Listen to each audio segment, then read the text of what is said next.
श्री राधे। कृष्णाय वासुदेवाय देवकी नंदनाय च नंद गोप कुमाराय गोविंदाय नमो नमः। भक्त भक्ति भगवंत गुरु चतुर्नाम वपुए इनके पद वंदन की नासहि विघ्न अनेक। हरि ओम नमोस्तु श्री परमात्मने नमः। श्री गोविंदाय नमो नमः। श्री गुरु चरण कमलेभ्यो नमः। महात्माभ्यो नमः। सर्वेभ्यो नमो नमः। परम दयालु परम कृपालु पतित पावन दीनानाथ भगवान के पावन चरणों में सादर प्रणाम करते हुए, भगवान को प्राप्त सभी अनन्य महापुरुषों के चरणों में प्रणाम करते हुए, गुरुदेव के चरणों में प्रणाम करते हुए, यह दास भक्तों के विषय में कुछ कहने का दुस्साहस कर रहा है। दास की ऐसी योग्यता तो है नहीं, परंतु भगवान की कृपा से, संतों की कृपा से और आप सब लोगों के आशीर्वाद से जो कुछ मिला वो आपकी सेवा में निवेदन है। निवेदन करते हुए दास यही कहता है कि यदि संतों की कृपा दृष्टि हम पे हो जाए तो भगवान की कृपा दृष्टि स्वतः होने लगती है।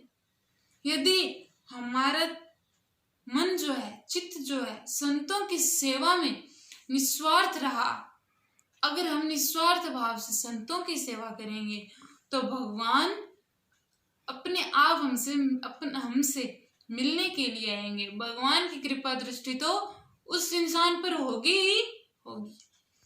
एक कथा के माध्यम से, दृष्टांत के माध्यम से हम आपको बताते हैं। एक भगवान की बड़ी भक्त थी जिनका नाम था श्री लाली जी। उनको लाली बाई बोला करते थे। उनकी संत सेवा में बड़ी प्रीति थी। दिन रात जितना हो सके संतों की सेवा में लगी रहती थी। उनका स्वभाव बड़ा सरल था। एक बार क्या हुआ कि उनके बेटे की मृत्यु हो गई तो भगवान ने सोचा कि इसकी संतों में कितनी निष्ठा है, आज इसकी परीक्षा ले लेता।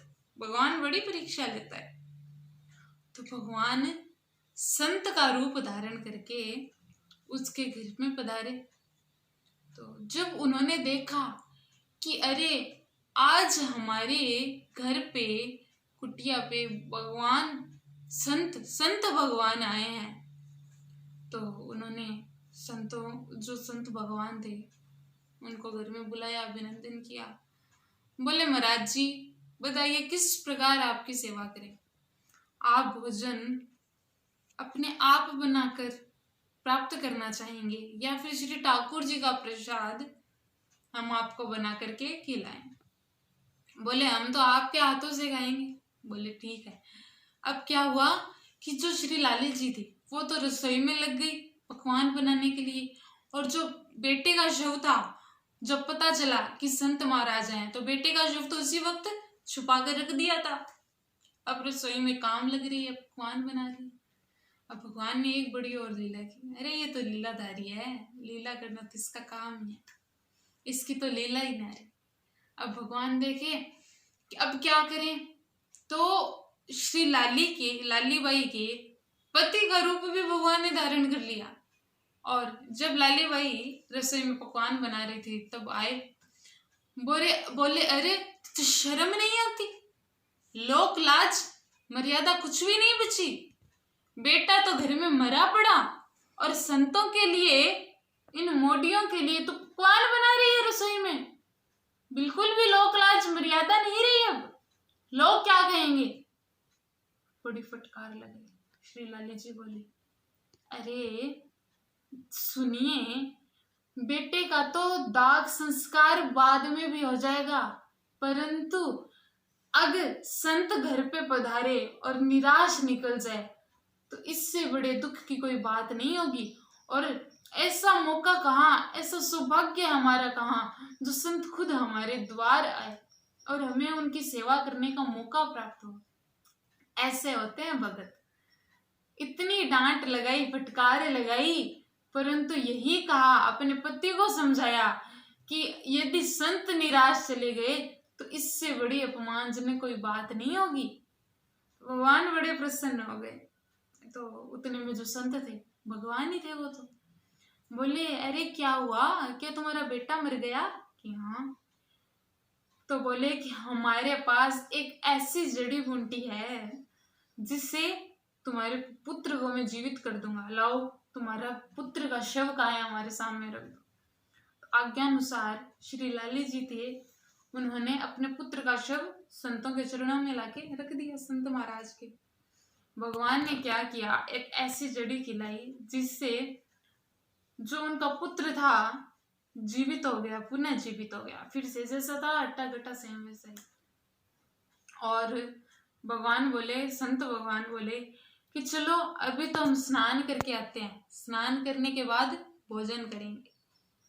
और भगवान वहां से अंतर ध्यान हो गए, और उसके बाद संत भगवान कभी लौट कर वापिस आए ही नहीं, और पुत्र तो जीवित हो गया।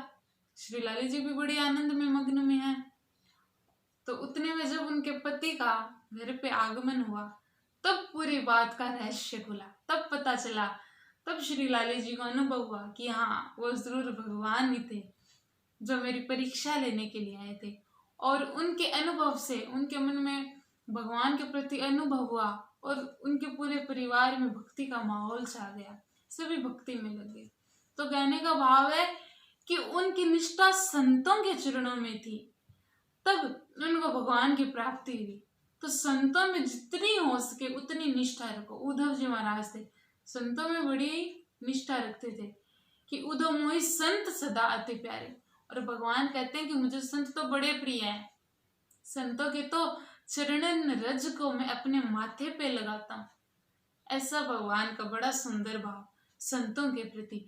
तो जितनी हो सके उतनी संतों की सेवा में दिन रात लगे रहें, ताकि संतों की कृपा दृष्टि मिलेगी, उससे हमारे मन में भक्ति का भाव बनेगा और भगवान की प्राप्ति होगी। जय श्री राम।